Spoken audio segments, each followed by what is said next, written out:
1689ರಲ್ಲಿ ಔರಂಗಜೇಬನು ತನ್ನ ಅಧಿಕಾರದ ಉತ್ತುಂಗದಲ್ಲಿದ್ದನು.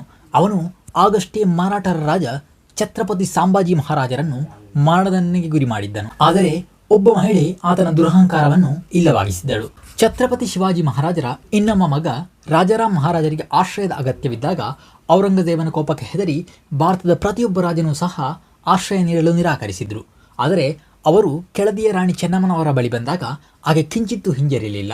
ಇದರರ್ಥ ಮೊಘಲರ ವಿರುದ್ಧ ನೇರ ಯುದ್ಧ ಎಂದು ತಿಳಿದಿದ್ದರೂ ಕೂಡ ಆಕೆ ಅವನಿಗೆ ರಕ್ಷಣೆ ನೀಡಿದ್ಲು.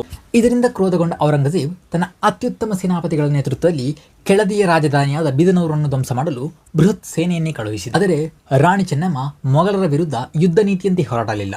ಬದಲಾಗಿ ಪಶ್ಚಿಮ ಘಟ್ಟಗಳ ದಟ್ಟವಾದ ಮಲೆನಾಡಿನ ಕಾಡಿನೊಳಗೆ ಅತಿ ಹೆಚ್ಚು ಮಳೆ ಬೀಳುವ ಸಂದರ್ಭದಲ್ಲಿ ಮೊಘಲ್ ಸೈನ್ಯವನ್ನು ಗೆರಿಲ್ಲಾ ಯುದ್ಧತಂತ್ರದ ಮೂಲಕ ಎದುರಿಸಿದಳು. ವಿಶ್ವದ ಅತ್ಯುತ್ತಮ ಸೈನ್ಯವೆಂದು ಕರೆಯಲ್ಪಡುತ್ತಿದ್ದ ಮೊಘಲ್ ಅಶ್ವದಳವು ಮಲೆನಾಡಿನ ಕೆಸರು ಮತ್ತು ಮಳೆಯಲ್ಲಿ ಸಿಲುಕಿಕೊಂಡಿತ್ತು. ಸಾವಿರಾರು ಮೊಘಲ್ ಸೈನಿಕರು ಕೇವಲ ಯುದ್ಧದಿಂದ ಮಾತ್ರವಲ್ಲದೆ ಅಲ್ಲಿನ ಜ್ವರ ಮತ್ತು ನಿರಂತರ ಮಳೆಗೆ ಬಲಿಯಾದರು. ಅವರು ಆಹಾರವಿಲ್ಲದೆ ಹೈರಾಣಾಗಿ ಹಸಿರು ನರಕದೊಳಗೆ ಸಿಲುಕಿಕೊಂಡರು.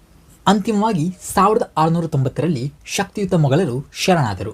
ಈ ಒಪ್ಪಂದವು ಮೊಘಲರಿಗೆ ಅತ್ಯಂತ ಅವಮಾನಕಾರಿಯಾಗಿತ್ತು. ಔರಂಗಜೇಬನು ಕೆಳದಿಯನ್ನು ಸ್ವತಂತ್ರ ರಾಜ್ಯವೆಂದು ಅಂಗೀಕರಿಸಬೇಕಾಯಿತು ಮತ್ತು ಯುದ್ಧದ ವೆಚ್ಚವನ್ನು ಭರಿಸಬೇಕಾಯಿತು.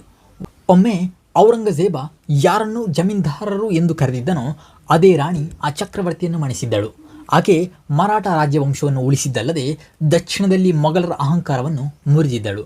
ಅವರೇ ಕೆಳದಿಯ ರಾಣಿ ಚೆನ್ನಮ್ಮ.